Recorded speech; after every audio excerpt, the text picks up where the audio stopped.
Joel Alro. He'll be speaking. Well, I'll let him introduce what he's going to be talking about.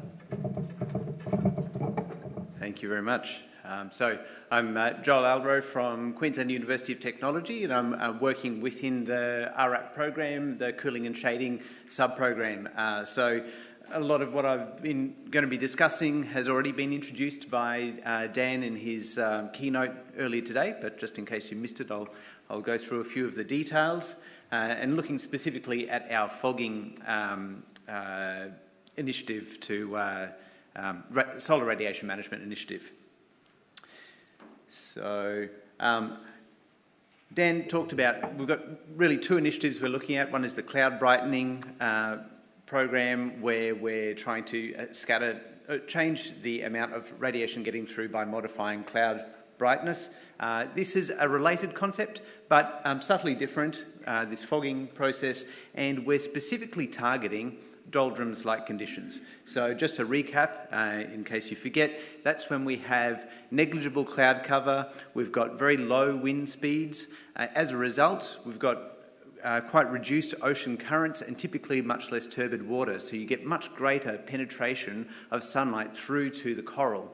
So what we have is already highly stressed corals due to the heat in the water, and then they're getting this overload of solar radiation, and that can often be the trigger point that kicks off bleaching.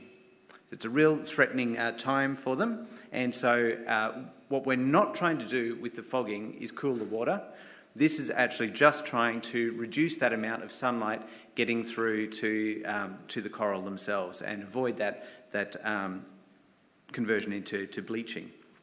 So there's already been some studies that have looked at how shading can be used, can be deployed over reefs to improve their mortality, usually with some kind of physical measure like shade cloths or structures like that. Typically it's not particularly easy to scale over something particularly as large as the Great Barrier Reef. So that's why we're motivated to look at instead using a fogging type technique. But still, we're interested in quite a targeted, this is a targeted initiative here. So unlike the marine cloud brightening, where we're trying to affect massive areas of the Great Barrier Reef, have a wide scale sort of influence, this is looking specifically at high value reefs, either high value or highly vulnerable reefs. And I think it's particularly exciting because today I'm hearing about all of these other initiatives that people are working on, the nurseries that are being developed, and the restoration of damaged reefs. And so this is a way that we can provide localised, targeted protection for those sorts of areas. So yes, it's a targeted intervention at the scale of individual reefs. It's intended to be rapidly deployable. So you become aware that there's going to be these doldrums-like conditions. They're going to be highly dangerous for the coral, and you race out there and provide this targeted shading just for that period of doldrums-like conditions to try and get them through, give them that breathing room. It's using natural seawater, so we're pumping up seawater, spraying it out, and creating a persistent fog that spreads out over the region. As Dan mentioned, the great thing about the seawater is, unlike fresh water, it does actually persist for quite a long period of time instead of just evaporating away. So just going to talk you through the process we've gone through in terms of developing this technique and some of the history and where we're at now, where we're moving forward to.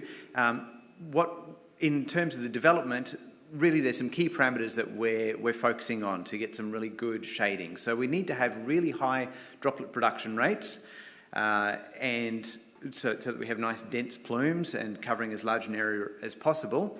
But we have to bear in mind that all of that water that we're pumping up requires a lot of power to draw, and so we have a bit of a trade-off there. We want as many droplets as possible, but they also need to be as large as possible so that they effectively interact with the light and you get really good scattering. So we've looked at different wavelengths of light, where they receive the most scattering effect, interact most with these droplets. And if we balance these two requirements together, it turns out that a target diameter of around about 400 to 500 nanometers is probably the best point to aim for. So following on from that, we've done a bit of due diligence just to make sure that we can actually achieve some tangible, sufficient shading using this method. So we've done some fairly traditional, somewhat simplistic sort of mathematical modelling, some simulations, treating the plume as Gaussian sort of plume, meaning that it has this very uniform kind of shape over time. If you average it out over time, that it's spreading out from a central line, and that we were finding that looking at different weather conditions, really low winds or the higher end that you might expect for doldrums-like conditions, and for the best conditions, we found that we should be able to get somewhere between 15 to 30% shading over an area of 2 to 3 square kilometres. So that's certainly large enough to cover your standard sort of coral atoll. For higher wind speeds, that starts to decrease, of course, but still we should be able to get something in the order of 10 to 20% shading out to a distance of at least 1.75 kilometres if this modelling is correct. So it seems to be worth going ahead with, and we went ahead and came up with a prototype or proof of concept, bearing in mind what we're trying to do here is get this out as quickly as possible, because as we've seen, we had the great keynote earlier today. Sorry, I forget the presenter's name from a University of Miami, just talking about how we are in such a crisis point right now. We don't have time really to wait around here. We need to be coming up with our solutions as quickly as possible, and so we're taking off-the-shelf components rather than spending a lot of time to develop new technologies. And so we're deploying these MEFOG impact pin nozzles that just have their little orifice that we pump the water through, and that hits a little pin and creates the spray, pumping this water at really quite high pressures.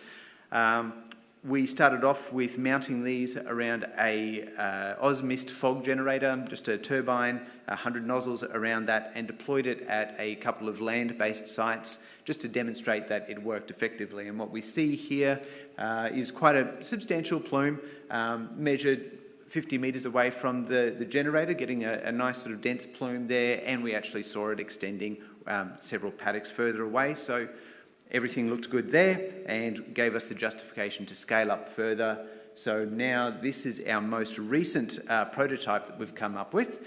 We've got 4 rectangular modular arrays, so 10 times as many nozzles, 1,080 nozzles in total, with their own pumping, water pumps and filtration units.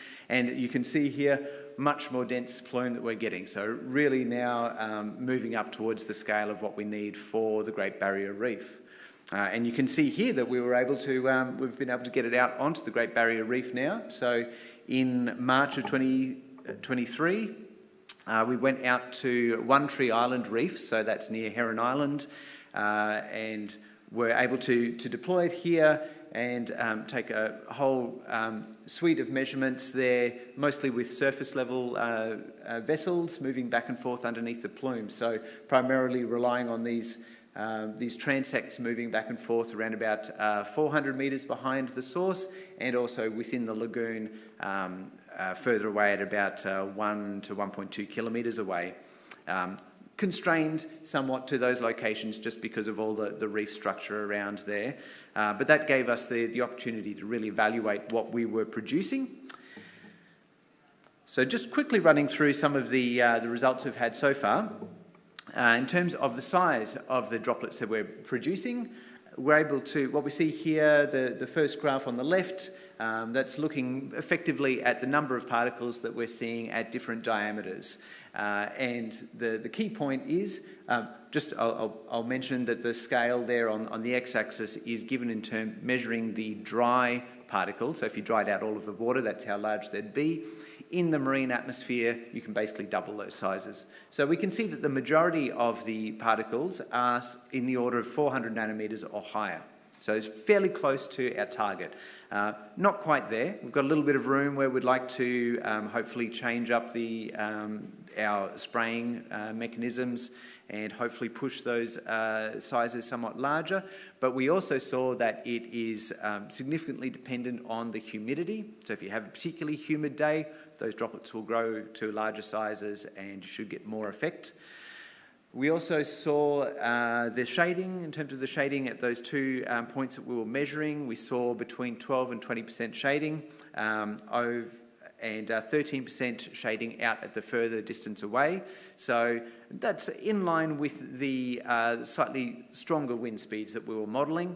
But we did see at least one point significantly higher shading, certainly not representative of the longer time period or the whole area that we're shading.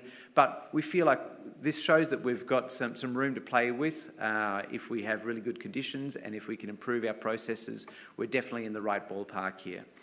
We also saw that we've basically got a little above 10 hectares of coverage based on the range that we were measuring, and we certainly saw it expand further beyond that. So again, we're getting some good coverage, and we're hoping we'll, once we can fully measure the scope of the plume, we'll be on target there. That sort of highlights a bit of an issue here.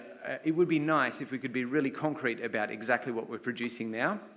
We would love that as well. And I just want to use that as a chance to mention some of the challenges that we face with our field measurements, and use that as a context for where we're moving forwards. So when we're out there trying to take these measurements of the plumes, first and foremost, a big trick here is that doldrums conditions, super important. Like, these are these times where the coral are at so much risk and can be that trigger point for bleaching, but they only happen in a handful of times per month of the bleaching periods, or the summer months. So you have to be Johnny on the spot to catch those days. And of course, it's a lot of infrastructure and time to get out there with all of the ships and the staffing and all of the equipment, a lot of expense to hopefully capture enough data there. So that's a limitation, and we just need more time to get more data effectively. We need really sophisticated instruments to get accurate measurements, but that therefore requires fairly large platforms to do our measurements on. And so it's hard to have really distributed measurements with small sensors mapping out the whole plume. We have to rely on much more sort of localized measurements. And the plume itself doesn't really like to behave. It moves around with the wind, and you can see it has a very complex kind of structure, not like the simplistic sort of Gaussian profile we had in the modelling. All of this just complicates the measurements, and ultimately means that we need to get a lot more field measurements to get a concrete picture. And so just to wrap up and tell you sort of where we're going with this, I think that motivates that we want to put more time into, currently in the progress of developing a much more sophisticated large eddy simulation modelling, where we get the real dynamics of the plume and are able to really represent the plume much more accurately. And if we can nail that, then we can apply that to all different kinds of weather conditions, different types of spraying conditions, changing up the way we do our production, and take our reliance off the field measurements and instead get our results from the modelling. Of course, we still need to do a lot of field measurements to confirm that the modelling is correct, so that won't go away, and hopefully we can do that during a bleaching season over an area where we have well quantified coral properties and see the effect on those coral. And we have some ideas about how we might be able to increase the spread of our plume by having a moving source, or maybe splitting up our generator across smaller vessels. And ultimately coming up with some really effective strategies and protocols that we can use then to roll this out to full operational deployment. So it's exciting times ahead. Thank you.